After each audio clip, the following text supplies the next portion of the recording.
이 시간에는 누가복음 강의 46번째 시간으로서 베드로의 맹세와 예수님의 간절한 기도라는 제목으로 함께 말씀의 은혜를 나누기를 원합니다. 누가복음 19장 28절부터 23장까지는 성고난 주간에 있었던 사건을 얘기를 하고 있는데요. 특별히 누가복음 22장에 들어와서는 수요일날 가룟 유다가 예수님을 팔겠다는 생각을 가졌다는 거 시작해서 그 다음에 목요일로 들어가서 6월절 만찬을 준비하시고 제자들의 발을 씻기시며 6월절 식사를 하시고 성만찬을 제정하신 그 부분에 대해서, 그리고 그 성만찬 예식 동안에 가룟 유다가 나가서 예수님을 팔려고 이렇게 나갔다라는 대목까지 지난 시간에 살펴보았습니다. 오늘 우리가 살펴볼 본문은 누가 크냐는 문제로 말미암아 제자들이 막 다퉜어요. 그래서 천국에서 큰 자가 누군가에 대해서 예수님께서 설명을 해주시고, 또한 그 천국에서 어떤 자가 통치자로서 살게 될 것인가, 이런 부분과 둘째로 베드로가 예수 그리스도를 부인할 것이라는 것을 미리 얘기해 주므로 베드로가 실족하지 않도록 예수님께서 예고하는 부분, 그리고 예수 그리스도께서 붙잡혀가면 제자들에게 많은 환난이 닥칠 텐데 그때 너희들을 보호하기 위해서 칼을 준비하라 라는 그런 내용을 말씀했다는 거, 그리고 마지막으로는 예수님께서 이제 겟세마네 동산, 감람산에 있는 그 작은 동산에 가서, 그 겟세마네 동산에 가서 예수 그리스도의 그 죽음의 고난을 통과할 수 있도록 힘을 달라고 간절히 기도했다라는 그런 내용을 오늘 본문 말씀이 기록하고 있습니다. 자, 그러면 먼저 예수 그리스도께서 누가 크냐 제자들이 다투게 될 때에 어떻게 그들에게 얘기하셨을까요? 우리가 알 것은요, 천국에서 큰 자와 이 땅에서 큰 자가 다르다는 사실을 아셔야 됩니다. 우리가 지난 주일에 이 말씀을 다른 본문을 가지고 살펴보았는데요, 오늘 복습하면서 잠깐 듣도록 하죠. 세상의 집권자들은 지배하는 자가 떵떵거리고 살고 성경을 받고 살죠. 그죠? 지배하는 자가, 누르는 자가, 압제하는 자, 그렇잖아요. 지금도 전 모모 대통령 17만 밖에 돈이 없다. 그런데도 잘 살고 있어요. 어떻게 잘 사는지 여러분 아세요? 네? 17만, 그 기억하시죠? 내 수중에 17만 원밖에 없습니다. 네? 그래도 잘 살고 있어요. 어떻게 잘 사는지 참 나라가 좋긴 좋아요. 왜냐하면 전 대통령에 대해서 예우를 하다가 보니까 주인인 대로 용서를 해주고 추궁을 하지 않잖아요. 다른 사람 같으면 진즉 세금 추궁해가지고 당신이 쓴 거에 대해서 어디서 돈 났냐 다 추적해가지고 그 돈을 어디서 가지고 쓰고 있느냐 할 건데, 그러지 않은 거 보면. 근데 어쨌든 세상에서는 권세 부리고 압제하고 이런 사람들이 성임을 받으며 산다 이거예요. 돈 많은 자, 빽 있는 자, 힘 있는 자가 우대받고 사는 것이 세상이라는 거예요. 그러나 천국에서는 어떠느냐? 천국에서는 전혀 상관없습니다. 따라서 해봅시다. 전혀 상관없다. 시작. 전혀 상관없어요. 천국은 아무런 상관이 없어요. 상관이 없어요. 이 땅에서 어떻게 사느냐? 이 땅에서 80년 살잖아요, 보통. 이제는 요즘에는 나이가 많아서 100년 살 거예요. 100년 살기는 쉬울 것 같아요. 여러분 보험 넣어도 100년짜리 넣으세요, 이제. 옛날 무슨 70년, 80년짜리 넣었는데 이래갖고는 안 될 것 같아요. 100년이나 살 것 같아요. 왜냐하면은 옛날에는 그냥 막 그 사투리로 대고대고 먹었어요. 주는 대로 막 대고대고 먹었어요. 근데 지금은 이것이 건강에 좋으냐 안 좋으냐 다 따져보잖아요. 이거 야채하고 섞어 먹어야 되느냐, 오메가3가 들었느냐, 이게 어혈을 깨끗하게 해주느냐. 그래 안 그래? 요즘에 밥을 먹어도 생각하고 먹지, 그냥 주면 알고 안 해? 이렇게 먹는 시대가 아니잖아요. 그러다 보니까 우리 몸이 옛날보다 훨씬 더 건강한 거죠. 그러니까 오래 살아요. 옛날에는 막 오래 못 살았잖아요. 근데 오래 살게 돼. 100년까지 이렇게 살아야 되는데, 이 땅에 100년 산다고 우리는 많은 것 같지만 천국에 비하면 100년? 이건 뭐 아무것도 아닌 거예요. 왜냐하면 천국은 100년 사는 것이 아니라 100년에 100년을 더 살고 100년에 1000년을 더 살 거거든요. 그러니 뭐 이건 보통 시간이 아니잖아요. 그래서 이 땅에서 조금 여러분 섬김을 받지 않고 산다 해서 너무 실망하지 마세요. 그럼 천국에서는 어떤 사람이 천국에서는 영원토록 높은 지위에서 시원해서 섬김을 받고 살 수가 있느냐? 예수 그리스도는 얘기합니다. 너희들이 한 형제 자매로서 약한 자들을 섬기며 돕고 살면 천국에서 어떻게 된다?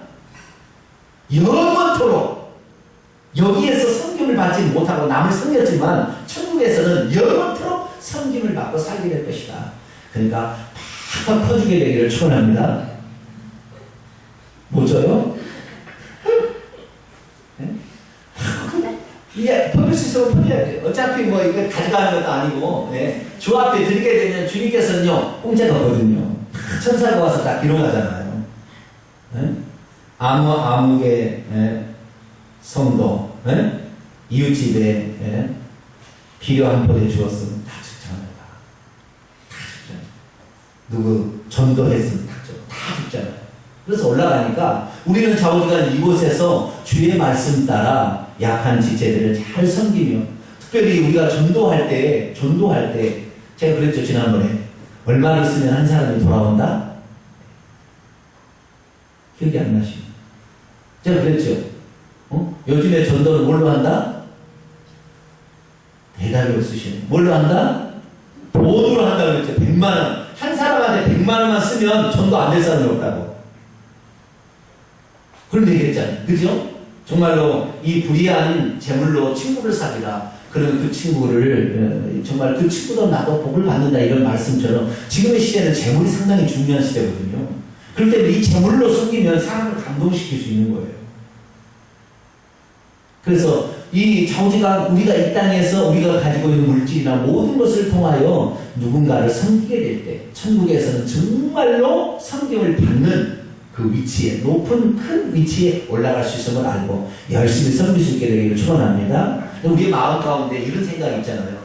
이 어떤 사람이 청소를 교회에서 하고 있으면 너나 청소하지 나는 너하고 레벨이 다른데 뭐 이런 사람이 있어요 없어요?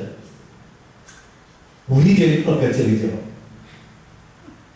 우리 교회는 없는데 그런 마음을 드는 데가 있다니까요. 제가 이렇게 지켜보니까 그런 것 같아요. 내가 물어보지는 않았어요. 근데 느낌이 그런 것 같아요. 내가 보니까. 네, 여러분 그것이 천국에서 역전된다는 걸 아셔야죠. 그렇죠? 역전된다는 말씀. 그래서 이왕이면 우리가 정말로 섬기는 자로 종처럼 자신을 낮추고, 그래서 여기서 중요한 건 뭐냐면 내가 충분히 섬김을 받을 위치에 있음에도 불구하고 내 위치와 신분을 내려놓고 나보다 더 신분과 지위가 낮은 자를 오히려 더 섬기게 될 때에 이것이 바로 하나님께서 인정함을 받는 진짜 복이라는 사실을 성경이 말하고 있다는 거예요.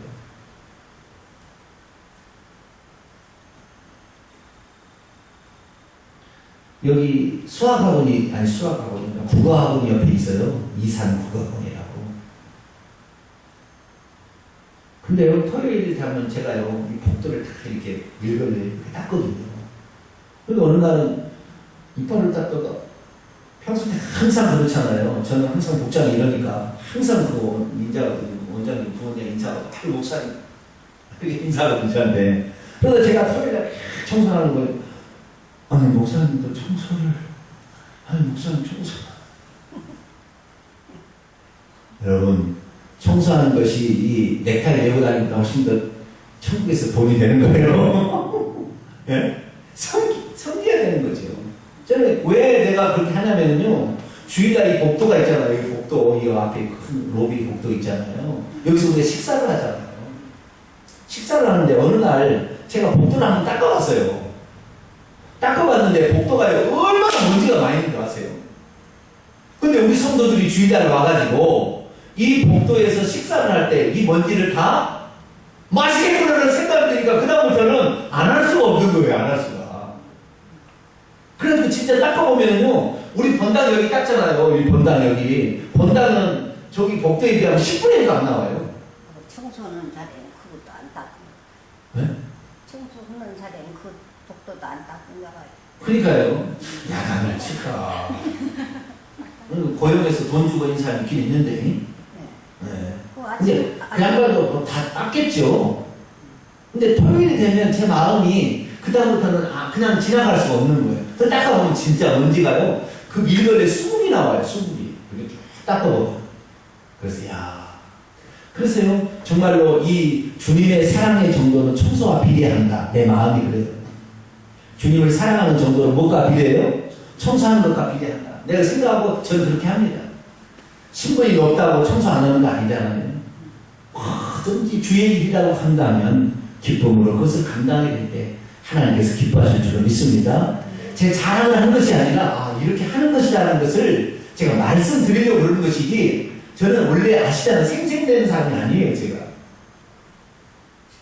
그래서 우리 자신이 뭔가를 정말로 할 수 있는데 내 지위와 신분을 내려놓고 기꺼이 종처럼 자기 자신을 섬길 수 있을 때 이게 주님이 기뻐할 사람이에요. 그래서 저는요 죽을 때까지 청소를 좀 하려고 해요.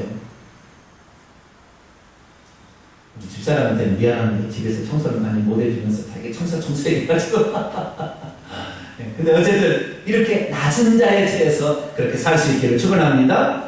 그 다음에 28절부터 보겠습니다. 천국에서 또한 통치하는 사람, 또 천국의 혼인잔치에 들어가는 사람은 어떤 사람인가에 대한 얘기가 나와 있는데요. 28절부터 30절까지 한번 읽어볼까요? 시작! 너희는 나의 모든 시험 중에 항상 나와 함께한 자들인즉 내 아버지께서 나라를 내게 맡기신 것 같이 나도 너희에게 맡겨 너희로 내 나라에 있어서 내 상에서 먹고 마시는 것 또는 보좌에 앉아 이스라엘 12지파를 다스리게 하려 하노라. 아멘. 여기에 보게 되면 놀라운 비밀이 있는데 우리가 예수님과 더불어서 통치자로서 천국에 살기 위해서는 어떠한 사람이 되어야 되는 것인가? 그 얘기할 때 예수님께서 이렇게 합니다. 나의 모든 시험 중에 항상 함께했다. 여기 시험이라는 시험은 테스트나 유혹, 템페이션을 얘기하는 게 아니라 시련, 트라이얼이에요. 시련과 고통과 역경에 처해 있을 때도 불구하고 항상 주님과 함께했다는 거예요. 여러분 오늘 우리가 주님과 함께 있는 것이 때로는 자존심 상할 때도 있고요. 주님과 함께 뭐한다는 것이 고난이 될 때도 있지만 그럼에도 불구하고 주님과 우리가 함께하는 것을 계속한다면 주님께서는 장차 천국에서 통치자로서 그리고 천국의 혼인잔치에 참여할 수 있는 그런 자로서 우리를 세워주실 줄로 믿습니다. 고난을 기뻐하지 아니하고 오늘도 주님과 당하는 주님과 함께하는 그 고통을 멀리 해버린다고 한다면 우리는 천국에서 통치자가 될 수 없습니다. 사실 오늘 그리스도인들이 세상 사람들에게 고난을 받는 일은 다른 거 없어요. 복음 전하다 그러는 거잖아요. 때는 무시당하고. 그러나 그것을 기쁨으로 우리가 언제라도 감당할 때 저는 괜찮아요. 저는 하도 무한을 많이 당해봐가지고 저는 괜찮은데 우리 성도들이 뭘 이렇게 나눠주는데 이렇게 지나가면 내가 마음이 아파. 나는 괜찮습니다. 진짜 나는 하도 그냥 뭐 그럴 연일하고 나는 이렇게 하는데 우리 성도들이 하는 거 보면은 우리 성도들이 저러다가 또 마음 상처받아가지고 또 전도하지 않을까 이렇게 생각합니다. 여러분 절대 상처받지 마기를 축원합니다. 네? 하나님께서는요 이 전도지 하나하나 주는 거 다 보고 있어요. 그리고 나중에 그 전도지를 받은 사람이 다 묻습니다. 책임을. 너는 그때 누구로부터 분명히 전도지를 받지 않았더냐. 근데 네가 거부했으니 네 거부한 죄를 네가 담당할 것이다. 분명히 얘기했어요. 이번에 전도지는 특별히 복음을 다 집어넣었잖아요. 거기에. 예수 그리스도를 믿어야 할 이유에 대해서 다 내가 써놨어요. 10가지를 써놨어요. 그리고 그 전도지를 가지고 가서 집에 가서 보게 되면 그래 예수 그리스도를 믿어야 될 것 같아 라는 생각이 드게끔 써놨거든요. 그래서 주님과 함께 고난 당하는 거 그리고 고난의 현장에 처해도 절대 주님을 버리지 말고 주님과 함께 할 수 있기를 축원합니다. 나중에 진짜 고난이 우리에게 옵니다.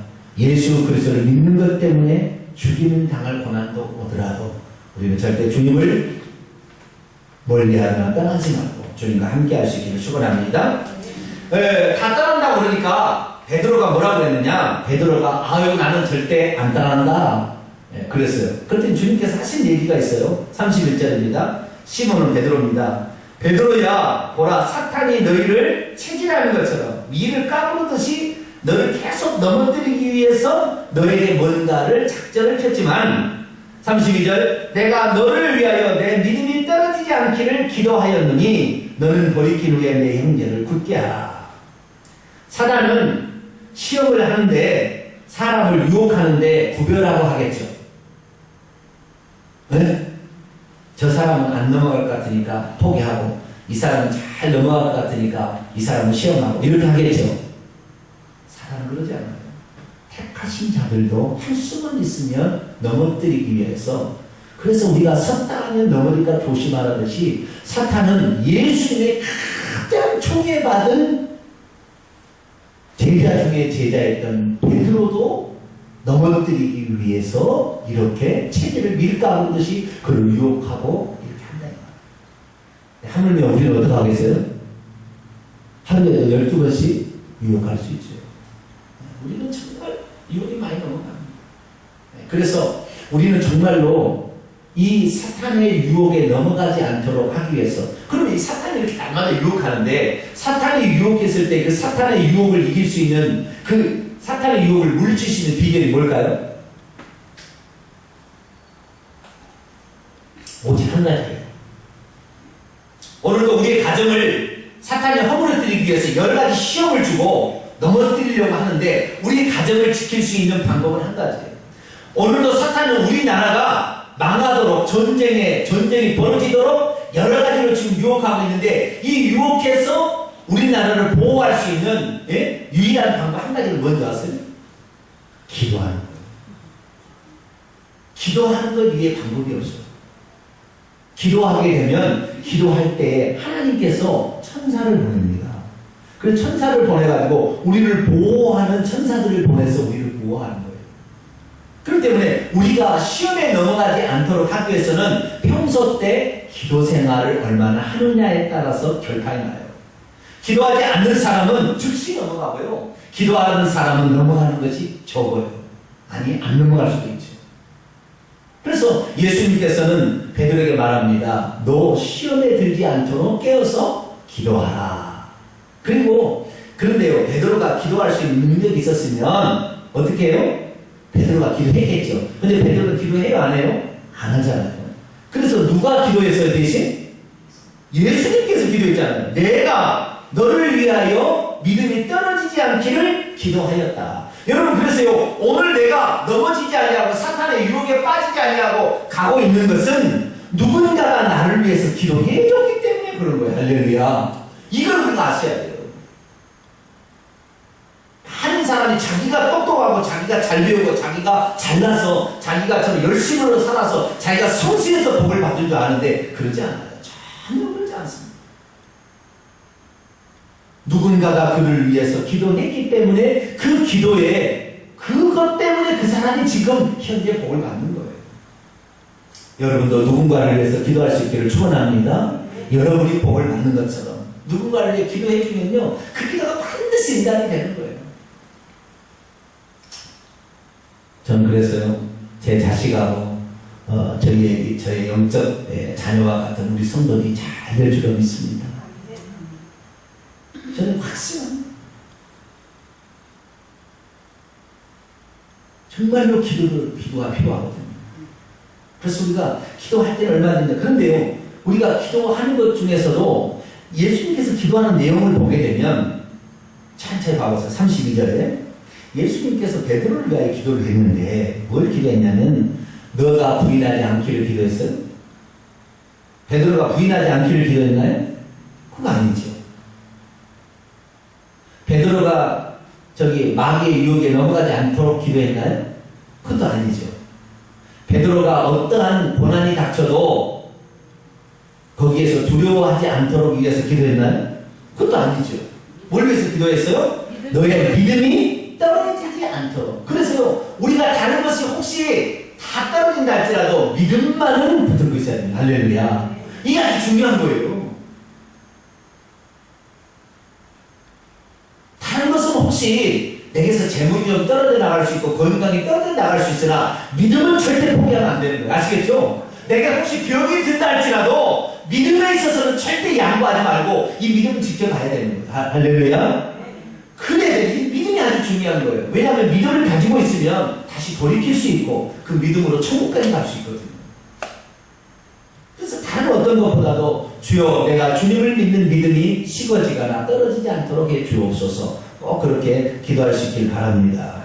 주님은 베드로가 그렇게 33절에 오게도 죽는데도 나는 따라가겠나이다 했지만 다불기 전에 3번 부인한다는 말을 그 다음날 하루 만에 번복을 하잖아요. 그죠? 그럼 여러분이 주님이라고 한다면 미리 그 사실을 알고 있다고 한다면 뭐라고 생각하겠어요? 네? 그러지 않았겠어요? 네, 참 우리 주님은 좋으신 분이에요. 왜냐하면 주님께서는 벌써 이 베드로를 위해서 믿음이 떨어지지 않기를 기도했기 때문에 설령 그가 실패해도 다시 돌아올 것이고 그리고 돌아온 다음에는 믿음이 약한 동생들을 잘 보살펴 줄 것을 가능성을 보고 그를 축복을 주고 있어요. 그래서 혹시 우리의 자녀들이 지금 현재 우리의 마음에 들지 않게 간다 해서 그를 의심하지 말고 오히려 나중에 될 일을 생각하면서 그 일을 위해서 축복하고 기도할 수 있기를 바랍니다. 그렇게 될 때 우리 자녀들이 잘 될 수 있습니다. 35절부터 보니까 예수님께서 이제 당신이 이제 떠나게 되었을 때에 그 제자들에게 임할 환난에 대해서 대기하라는 말씀을 줍니다. 과거에 예수님께서는 12명의 제자를 파송하고 70명의 제자를 파송했을 때 뭐라고 했어요? 내가 너희에게 전대와 배난과 신발도 없이 너희에게 보냈을 때 부족함이 있더냐? 부족함이 없었지요. 왜냐하면 복음으로 말미암아 살리라 한 것처럼 병자를 고쳐주게 되면 그쪽에서 주는 게 있기 때문에 영적인 것을 심었을 때 육적인 것을 얻을 수 있었기 때문에 부족함이 없었다는 거예요. 그러나 잠깐 예수 그리스도께서 떠나는 이 순간 이때는 어둠의 세력이 찾아온다는 거예요. 그죠? 예수 그리스도께서 그 죽임당하는 그 순간에는 하나님께서 일부러 당신을 보호하는 장치를 풀어버린 거예요. 왜? 그래야 죽잖아요. 그러지 않으면 죽을 수 있겠어요, 예수님이. 그 어떤 때도 이런 일이 없었는데 예수 그리스도께서 인류의 죄를 속하기 위해서 죽는 그 순간에는 당신의 보호장치를 풀었기 때문에 제자들도 위험할 수 있다는 거예요. 그래서 예수님께서 말하기를 이제는 너희들이 도망칠 수 있도록 그때요 돈도 좀 준비하고 옷도 좀 집어넣는 배낭을 좀 갖고 신발도 새로 사고 그 다음에 너를 보호하기 위해서 뭣도 준비하라? 칼도 준비하라고 했어요. 그럼 이 칼로 상대방을 해치라고 한 거예요? 자기를 보호하라고 그런 거예요? 자기를 보호하라고 그런 거잖아요. 근데 검 둘을 가진 나이다 나중에 보고를 하죠. 그러면 검 두 개, 한 개는 누가 가졌을 것 같아요? 네? 다음 주에 봅니다만 예수님이 붙잡혀갈 때 누가 말고의 귀를 딱 쳐요? 베드로가 치잖아요. 그러니까 그 칼 하나를 누가 들고 있어요? 베드로가 지금 들고 있는 거예요. 아시겠죠? 근데 예수님께서는 나중에 그러잖아요. 칼은 칼로 망한다라는 얘기를 하지 않습니까? 그렇기 때문에 칼로 세상을 지배할 수 있는 것은 아닙니다. 아시겠죠? 서양 세계가 복음을 증거하게 될 때 칼을 들이대고 갔던 모든 나라는 전도에 다 실패했어요. 우리나라에 복음이 들어올 때 칼을 들고 왔나요? 서양에서는요, 과거에 들고 갈 때 칼을 들고 나가는 나라는 대부분 실패했습니다. 복음이 그들에게 안 들어가요.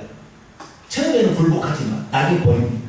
그럼 우리나라는 서양 선교사들이 칼을 들고 왔나요? 뭘 들고 왔죠? 내가 안 봐서 뭐 합니까? 뭘 들고 왔어요? 교육, 학교를 세웠고 병원, 병든 자를 고치는 것으로 복음을 직접 들이대면 이 사람들이 안 받아들이니까 두 가지를 들고 왔어요. 학교와 병원을 들고. 그래서 이 나라 사람이 무지를 깨우쳐 줬잖아요. 그리고 얼마나 병이 많았습니까? 수술이라는 것이 없었잖아요. 침만 맞을 줄 알았지. 그러니까 옛날에는 애 낳다가 애가 안에서 죽으면 썩어서 같이 죽었어요, 엄마도. 아시죠? 모르십니까요? 그런 시대 안 사셔서. 우리 이현수 권사님은 아시겠죠? 네. 옛날에는 애를 못 낳다, 애를 낳다가 애가 여기서 썩으면 같이 썩어서 죽는 거예요. 옛날에는 수술이라는 게 없었거든요. 세상 선교사가 와서 비로소 수술이라는 것을 하기 시작한 거예요. 그래서 우리나라가 정말 이렇게 뭐 세계적인 우수를 갖게 된 것도 얼마 되지 않은 거죠.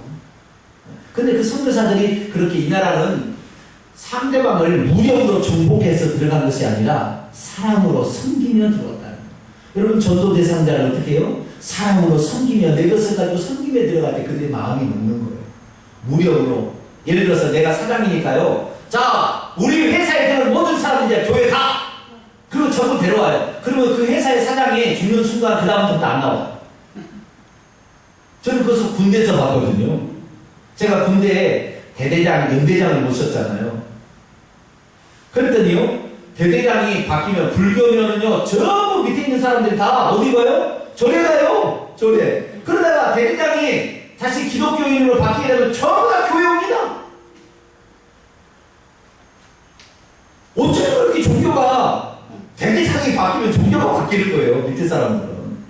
야, 난 군대 가서 놀랬어요. 그래서 무력으로 정복하는 것은 결단과 사안을 바꿀 수 없다. 그래서 이 베드로에게 칼을 준비한 것은 자기 자신을 보호하라고 그러는 거예요. 왜? 예수님 보호 지금 못 해준 거니까. 잠시 동안.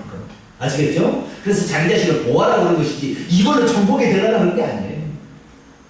우리는 사랑으로 섬김으로 상대방을 이렇게 섬기게 될 때 그들이 복음이 들어갈 줄 믿습니다.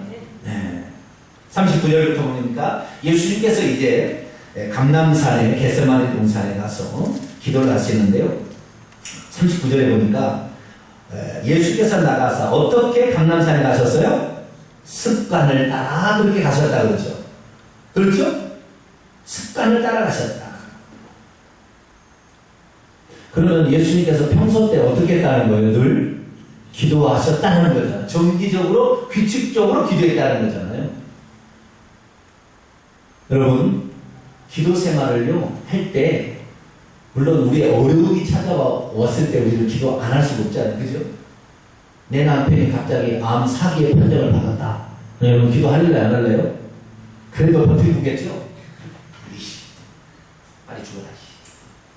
그런 사람 있어요? 없어요? 어떤 분이 자기 남편이 자기 부인하고 자기 남편하고 그 배를 타고 고기를 잡는 그런 어부였어요. 근데 자기 남편이 날 중풍으로 쓰러졌어요. 그래가지고 이 부인이 바다에 나가서 이제 그물을 해가지고 문어를 낚는 이런 일을 하는 분인데 자기 남편을 보니까 자기 남편이 중풍으로 팔을 못 쓰더라고요. 그래서 걸어다니는 것도 좀 시원찮고 근데 그렇게 부두에 나오는데 끌어놔도 제대로 못 던져요. 그 부인이 하는 얘기가 참 마음에 제가 뭉클했어요. 그 부인이 뭐라고 했냐면 내가 마음 아픈 것은 내 남편 중풍으로 쓰러졌다고 동네 사람이 내 남편 무시한 것이 가장 마음 아프더라. 과거엔 그러지 않았는데 현재 저렇게 중풍으로 제대로 쓰지 못한다고 내 남편을 무시하는 것이 제일 마음 아프더라. 그러면 당신의 소원이 무엇입니까? 인터뷰를 했더니 그분이 하는 얘기가 그런 거예요. 오래오래 내 남편이 살아있어 주기만 하면 좋겠다. 오래오래. 자기 남편은 가정에서 살림살이하고 자기가 바다에 나가서 이렇게 어부를 하는 거예요. 근데 남편에게 물어봤어요. 인터뷰를 했어요. 아내를 바다에 이렇게 보내고 괜찮습니까? 그랬더니 그 남편이 하는 얘기가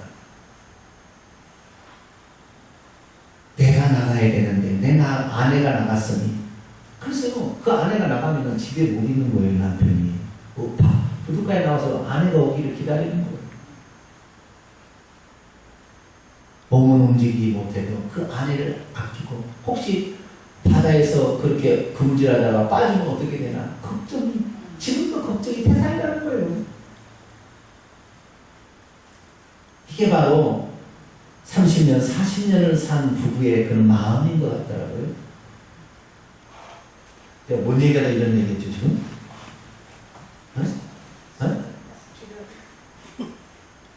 뭔 얘기하다 이런 얘기했지, 지금 주요. 그 얘기가 중요한 게 아닌데, 지금. 어? 습관 얘기하다고 그러는 것 같은데. 네. 저주간, 중요한 게 뭐냐면, 습관을 겹쳐 항상 정기적으로, 규칙적으로 항상 할 필요가 있다는 거 아시겠죠? 그래야만이 진짜 효과를 드러낸다는 것입니다. 어쩌다 한 번 어려움 당했을 때, 그때만이 아니라, 항상 기도하는 습관을 들였을 때 그 기도가 결정적인 습관에 보호를 해주거든요. 그래서 기도는 시험에 들기 전에 기도를 해야지 시험에 든 다음에 기도해야 하고는 어려워요. 기도가 잘 안 나오거든요. 여러분 시험에 들기 전에 기도할 수 있게 축원합니다. 시험에 들기 전에 기도를 해야 돼요. 그래야만이 시험에 들지 않고 우리가 살 수 있어요. 근데 시험에 들어버리면 기도하려고 기도가 잘 안 나오잖아요. 그러니까 시험에 들기 전에 꼭 규칙적으로 기도할 수 있기를 바랍니다. 규칙적으로 기도한다면 우리는 정말로 위험한 순간에 우리가 보호를 받을 것입니다. 예수님께서는 그래서 습관적으로 가서 꼭 이렇게 기도하셨다는 사실을 우리가 알고 우리도 습관을 좇아서 기도할 수 있기를 바라고요. 그때 주님께서 돌 던질 만큼 제자들과 약간 떨어져서 기도를 하셨습니다. 그리고 그 기도하실 때 42절에 보니까 뭐라고 기도했냐면 아버지여 만일 아버지의 뜻이라면 아버지께서 원하신다면 잔을 내게서 따라가게 하여 주옵소서. 그러나 내 뜻대로 마시고 아버지의 뜻대로 되기를 원합니다. 라고 고백했다는 거예요. 기도라는 것은 하나님을 바꾸는 것이 아니라 나를 바꾸는 거예요, 사실은. 자신의 의지를 꺾고 아버지의 뜻에 맞춰가는 것이죠. 세상 종교와 기독교의 차이를 한마디로 뭐라고 얘기하냐면 기독교는 하나님의 뜻이 있어서요. 그 뜻을 내가 믿을 거냐 말을 거냐 결정하는 거예요. 그렇죠. 그러나 세상에 있는 종교는 그렇지 않아요. 자기가 보다도 더 좋은 것으로 만들어가고 있어요. 계속 만들어가고 있습니다. 그래서 자기가 신이 되는 거예요. 그래서 어떤 위대한 사람이 나오게 되면 그 사람을 석가모니 이상으로 존중해 줍니다. 다른 종교는 다 그렇게 돼 있어요. 그것을 잘 해석하고 잘 말하면 그 사람이 더 뛰어난 사람이 될 수 있는 거예요. 그러나 우리는 아무리 뛰어난다 해서 예수님과 똑같을 수가 없는 거죠. 그래서 이미 우리는 결정된 것을 가지고 받아들이기를 말 거냐를 결정하는 것이고 다른 종교는 자기들이 그것을 이용해서 더 좋은 것을 만들어서 가고 있는 게 다른 종교예요. 그래서 다른 종교인들이 우리 기독교를 볼 때 첫째는 너희들 멍청이야. 왜? 그것이 진짜로 믿고 있다는 이 바보 멍청이야. 이렇게 얘기하는 거예요. 그러나 사실 알고 보면 세상의 모든 눈에 보이는 것은 보이지 않는 세계로부터 왔는데 그 보이지 않는 세계의 원칙을 예수 그리스도께서 가르쳐 주셨고 하나님 그것을 공개하셨기 때문에 그것을 아는 자는 저것이 진리구나 저것이 아니면 안 되구나라는 사실을 안다는 사실을 얼마나 자기 자존심을 내놓는지 몰라요. 우리 기독교인들은요 그래서요 보통 믿음이 아닌 거예요. 주님의 말씀을 절대적 진리로 받아들인 거잖아요. 세상은 상대적 진리를 받아서 자기들이 진리를 또 만들어 가고 있어요. 우리는 이미 하나님께서 이렇다 하는 것을 부족하면 회개하고 그걸 맞춰가려고 노력하는 것이 우리 기독교인입니다. 사실 기도도 마찬가지예요. 하나님 안 들어줘? 네가 하나님이요? 이런 식으로 하는 게 아니라니까요. 하나님의 뜻이 어디 있는지를 물론 우리의 요청도 해야 되겠지만 요청하면서 하나님의 뜻이 어디 있는지를 항상 우리는 들을 수 있어야 돼요. 할렐루야. 성령께서 가르쳐 주는 거예요. 그래서 아버지의 뜻이 여기 있구나 라고 했을 때 자기의 의지를 꺾고 하나님의 의지에 순종할 때 하나님 거기서 역사하는 것입니다.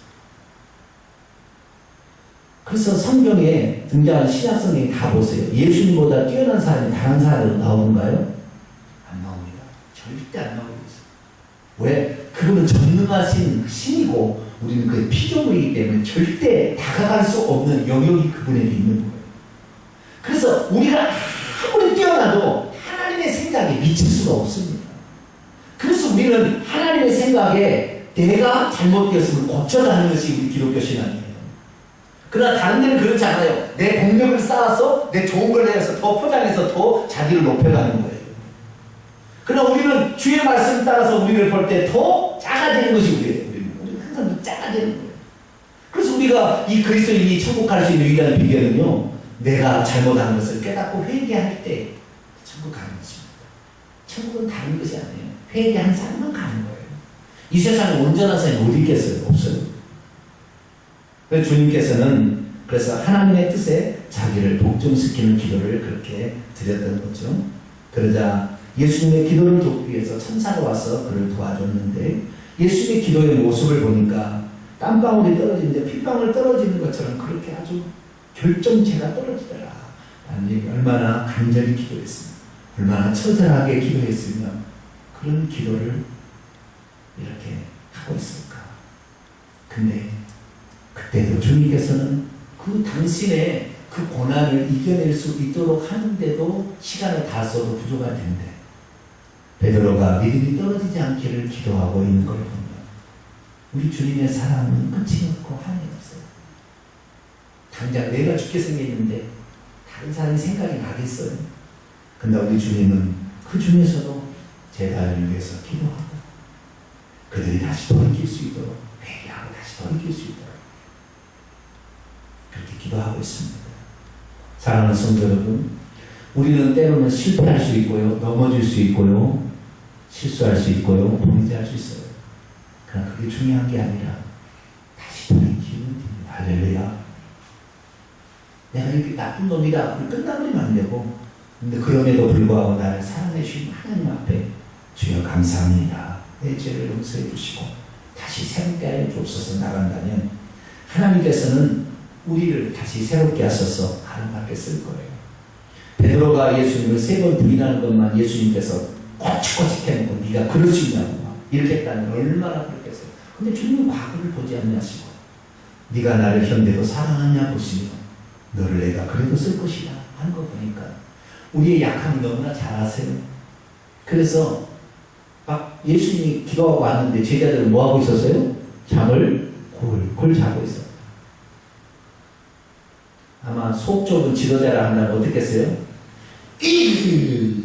그 순간을 못 참고 이렇게 했을 텐데 주님께서는 그들이 슬픔에 잠겨 기도하는 것을 보시고 오히려 그들을 위로하시고 그러나 너희들을 위해서 우리로 기도해야 된다 이렇게 말씀하신 것 보면 우리 주님의 사랑의 깊이는 넓고도 크다라는 사실을 보게 됩니다. 우리들도 우리 자녀들에 대해서 혹시 실수해도요 잘 도와주시고 그들의 미래를 바라보시고 격려해 주시고 축복해 주셔서 그들이 다시 돌아와 정말 진실로 잘 이 세상을 살아가고 부모를 공경하는 삶을 그렇게 만들어 주시길 간절히 바랍니다. 기도하겠습니다. 거룩하신 아버지 하나님, 우리가 아무리 이 땅에